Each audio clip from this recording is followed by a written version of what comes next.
More Americans are about to feel the pain of the government shutdown. The Washington Post reports that while the president ordered the Pentagon to repurpose research and development funding to make payroll for members of the military who were set to miss their first paycheck Wednesday, civilian employees won't see the same treatment. Even Vice President J.D. Vance acknowledged the pain this morning on Fox. But the longer this goes on, the deeper the cuts are going to be. And Maria, to be clear, some of these cuts are going to be painful. And joining us now is Danielle Moody, the host of The Danielle Moody Show, and Ahmed Baba, author of the Ahmed Baba's newsletter on Substack. Danielle and Ahmed, great to have both of you. So how much worse do you think, Danielle, it's about to get for your average American? I mean, I think that it's going to be tremendously painful. The last shutdown that we had was in 2018. It lasted for 34 days, right? This was during Donald Trump's first term. We are already seeing, and we're 12 days in, we're already seeing lines of our military at food banks trying to get food for their families in their military outfits. And I think about that when I saw the photos and I saw the videos coming out of these long lines. And I think this is Trump's America. This is what he has done. And so this is just the beginning. 12 days in, most Americans, if an emergency were to come up, can't pay a $400 bill. So you're talking about not being able to get paid for weeks at a time. These are not people that have a job in a private sector that is lucrative. They are public servants because they believe in this country and they believe in working for this country. So the idea that they are going to go without for however long Donald Trump and the Republicans decide to keep on this charade is really disheartening. What do you make of the fact that Marjorie Taylor Greene is sounding more like an anti-Trump resistor and somehow bringing in more logic, more reasoning into this debate than she is as a MAGA foot soldier? I actually have a lot of thoughts on the Marjorie Taylor Greene pivot. Let's have it. Give it to us. I think we have some sound of her. And for people who don't know what she's sounding like, I actually think we should. Okay, yeah, let's do it. Let's play the sound. Thanks for calling it out. Go ahead. Prices have not come down at all. The job market is weak. Job market is still extremely difficult. Right. Wages have not gone up.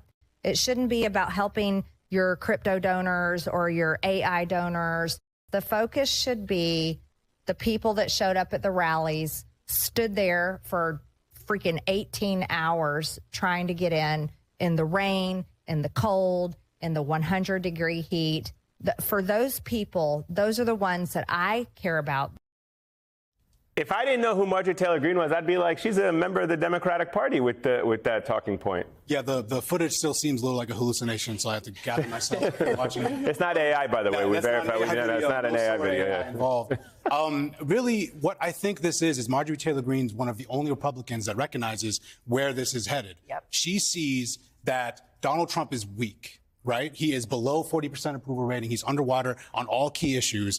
Everything he's doing, the ICE raids, the tariffs, it's all backfiring on him politically. The generic ballot, we see Republicans are down. Marjorie Taylor Greene is trying to position herself for a post-Trump GOP, I think. Wow. That's really what I think she's doing. I think it's not like some moral awakening. Yeah. She's not like suddenly like, it's a political calculation, what you're saying. Yeah, it's not a great awakening. She's just But she's not afraid to speak up against the president, where I think a lot of Republicans who look at Donald Trump, I mean, immediately I think of the Lindsey Grahams and others, and I think that they probably are afraid of Mike Johnson, I think, is afraid of Donald Trump. I mean, I think that when you listen to Marjorie Taylor, because I watched her on CNN and I thought that I was just like, what happened to Marjorie Taylor Greene? I was just like, is this the space lasers? Like, this is, but I'm agreeing with her. Like, am I in hell? And so, like, I listened to her and, you know, she told us before Donald Trump became president, she said, I am not the fringe of the party. I'm the mainstream, right? She told us that before we were taking MAGA seriously. She knows where the wind is blowing. So I agree with Ahmed that she knows this party, they are on their way out. And I am about the future. So, and she knows her constituents. And the difference is she actually cares about her constituents. And she's seeing that the GOP does not. She's talking about her adult children and not being able to afford health care. That's real talk, you know, coming out of where she is. So it's crazy to me that I live in a world where I have to agree with her. If you're watching this show at home, do not adjust your cable channels.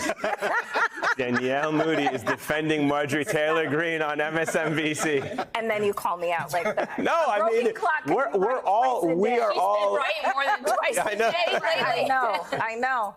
What sort of scares me is the overshadowing mistrust that this is sort of exacerbating in the country, right? And that's when Trump does really well, right? When Americans stop trusting the government and stop trusting the Supreme Court and stop trusting the system. And at the end of the day, this is what that does, right? Like, it goes beyond the politics and beyond Democrats and Republicans. And at the end of the day, we're causing so much harm because tomorrow and in 2 weeks, there will be more and more mistrust. Like, does this not benefit Trump at the end, no matter what? I mean, I think because the way he handles things, it always backfires on him. I think what he's trying to do with that trust aspect is important because the distrust in institutions is a key part of his tactic, is that he and Russell Vought are exploiting this moment to accelerate Project 2025. And I've been writing about that since 2023, been ringing this alarm about how Russell Vought and Trump, the fundamental core of Project 2025 is to twist the federal government into a tool of the far right. In order to do that, you have to purge nonpartisan civil servants and replace them with loyalists so that there's no pushback, right? Because the first term, the reason why we didn't see all of this is because there was people like Mark Esper that would say, no, Trump, you actually can't shoot protesters in the legs. And no, we can't have alligators outside of the border wall. Remember, that was a real thing. Like, we have alligators. But now, if you purge all the nonpartisan civil servants and you insert these loyalists, you get that unmitigated, unchecked unitary executive. People forget that Jeff Sessions at one point recused himself, and that's how we ended up getting not only Bill Barr, but I was going to say we got Bob Mueller. That was actually launched by Jeff Sessions and Ron Rosenstein at the time. So there were some people who were willing to say to Trump, like, hey, we're going to try to do the right thing even if you don't want us to. Are you at all keeping an eye on some of the moderate Democrats? And, like, to what extent do you think they really have the stomach to stay in this fight? I mean, I think the longer this goes on, I think we're seeing it's actually playing out in Democrats' favor polling-wise. So I think as long as the polling, especially with the ACA, that's an 80-20 issue, and you can't get 80-20 on really anything these days. And I think what we should actually be starting to do, even though whether it discomforts the moderate Dems or not, I actually agree with your take in your recent piece on expanding the message. Yeah, I read it. Yeah, no, I'm on top of it. Like, I think there's a way to tie Trump's authoritarianism to prices. Authoritarianism has a cost. Right? The tariffs, the things that are dismantling the economy and damaging it, they're based on an emergency declaration, right? They're based on an abuse of power. The ICE raids, targeting the Fourth Amendment, Fifth Amendment rights, that is an abuse of power that's also damaging local economies, right? And I think there's this connection you can make between the two, that Trump's authoritarianism is actually raising prices in a real meaningful way. And I think you can broaden the message beyond just the healthcare costs and say these abuses of power are impacting you in your personal lives.